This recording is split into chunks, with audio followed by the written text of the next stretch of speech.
Hey everybody, this is JB of JB's Fitness Quest, and tonight we're going to talk about the effects of excessive exercise. So, what does excessive exercise lead to? Excessive exercise leads to OTS, overtraining syndrome. So for the rest of this video, I'm going to call it OTS. OTS is overtraining syndrome.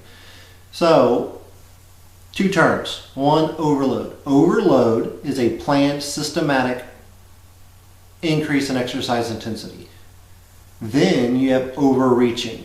Overreaching is excessive overload that has been unplanned. So you had planned on going a little hard, you just took it way too far, and so that's why it's unplanned. And you didn't provide yourself adequate rest to get over it. So you're saying, well, that's great. How does doing that give me OTS? Well, OTS is untreated overreaching. So now we have the terms. Let's talk about signs and symptoms. The first signs and symptoms that are associated with overtraining syndrome or OTS are the psychological. So you can have one decrease in motivation, increase in apathy, you just don't give a damn, okay? You can have mood or personality disturbances. You can have depression. Depression is not a laughing matter. Take that one very, very seriously. You can also have physiological changes. That would be changes in your heart rate, your blood pressure, your body temperature, your basal metabolic rate, your metabolism. That would be basal metabolic rate. Then you can also have changes in your immune system. You're just catching every cold, every flu, every illness that comes through your family and friends, you get. So you're just not getting over an illness at the normal pace. It's just lagging on forever and ever. These are all signs that there's something going on with your immune system. You can also have hormonal changes where a hormone called cortisol is increasing all the while testosterone is decreasing. And that's bad news, especially for you bodybuilders. I know you don't want your testosterone to go down. And then you can have just aches and pains and joints hurting. So these are all physiological signs. And well, if you've had the psychological and now you have the physiological, eventually you're going to get to performance, where you're actually going to have a regression in your ability to perform. You're just not going to be able to hit that exercise as well as you used to. Your times are going to go down if you're a runner. Your lifts are going to go down if you're into resistance training.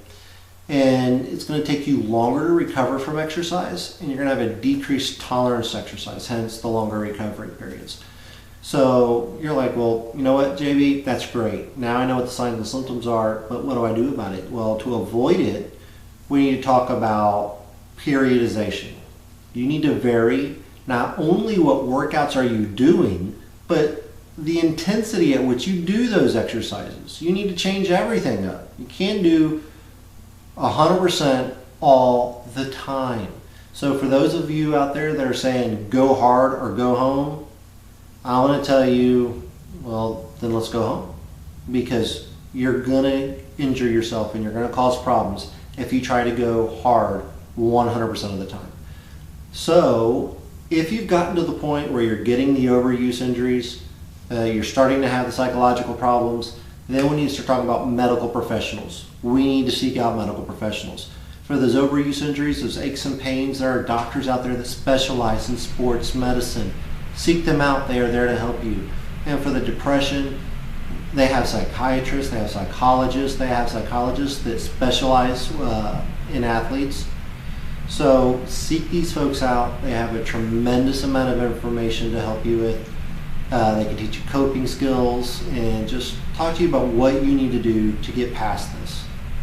This is not the end game. This is just recognizing when you need to change your game.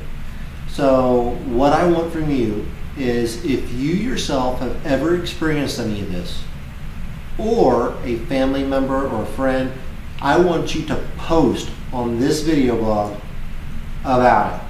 If you need to see this in writing, go to my blog spot, which is www.jbsfitnessquest.blogspot.com. You can also leave me a message there if you want. but I just highly encourage you guys to take the necessary precautions to avoid OTS or overtraining syndrome. Thank you for your time, and it was a pleasure.